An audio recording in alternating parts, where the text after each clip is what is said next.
Alright, welcome to the first part of many how-tos. So let's get started. This first one is going to be about how to anchor your boat and a little etiquette that goes along with it. So what I have here is bourbon and my anchor. So I keep my anchor in a bag. And I keep the line inside the bag, or if you want to be a real nautical expert, it's called rode. Okay, so I'm gonna show you what not to do. And a little story to go with this is my dad and I are fishing.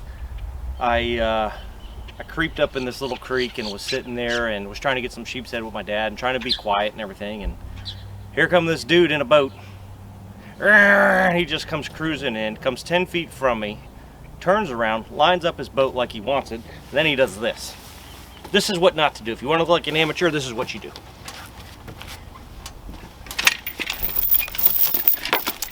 Got his anchor, and he goes. Don't do that.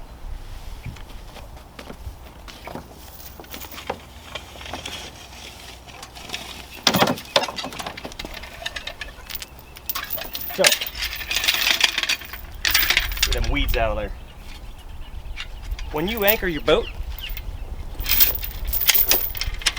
you just take your anchor and drop it off nice and slow. And that's it. And if you got somebody that's with you driving, have them put it in reverse, real gentle, and then you can feed your line off. That's it. That's how you anchor your boat. But don't go crazy willy-nilly and just throw the anchor off the boat, because you're going to upset that guy you're trying to fish around because you're making a whole bunch of noise, right? And to put it to you this way, if you're fishing and let's say you're fishing and you're real quiet and somebody throws an anchor in the water, the fish are going to look and go, okay, well now what in the hell was that? So compare it to you this way. If you were in your house with your family and you're eating dinner and you're sitting there and your front door slams, what are you gonna do? Uh-oh, what was that? You're gonna get up, you're gonna go look, you might check it out, you might get scared, you might run. Well, the fish are gonna do the same thing. So being quiet in the backcountry is the name of the game. That's what I refer to as, because that's what I do as backcountry, right? So now, let me show you how to put your anchor line away. This is how we do it in the fire department. This is how you keep your line from getting caught up and tied up in knots and whatever else happens to it. So, you got your line in here, okay? Take it like this, and you hold your hand here on the bag, and you just feed it, feed it, feed it, just like that, and it will not tangle, okay? The other thing you want to remember when anchoring your boat is you should be letting out somewhere between 5 and 7 feet of line per foot of water that you're in to hold your boat, okay? Now, I don't do that all the time. It just depends what I'm anchoring for. You go to the beach and you want to anchor, you better be letting out a good ratio, because when that tide comes in and if it pulls your anchor, you're going to have an issue. I'll give you a little story.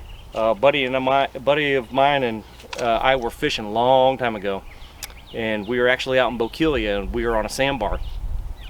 Well, he tossed the anchor overboard and tied it off. Were we hooked? Yeah. Well, guess what? Tide come up like crazy. We looked back because we were wade fishing. That boat was on its way to Boca Grande. Okay? He swam out there. Somebody picked him up and brought him to the boat. So, know what you're doing when you're out there so you don't have mistakes and things can be costly, okay? So just be careful and enjoy your bourbon. All right? Email me if you have any questions about anything like this. Just trying to help some of you out that don't know a whole lot about boating. There's a lot of people now that are buying boats and through the pandemic and stuff like that, and you start to see a lot of funny things happen. All right? So just be careful out there. If you got questions, email me. I'll get back to you as soon as I can.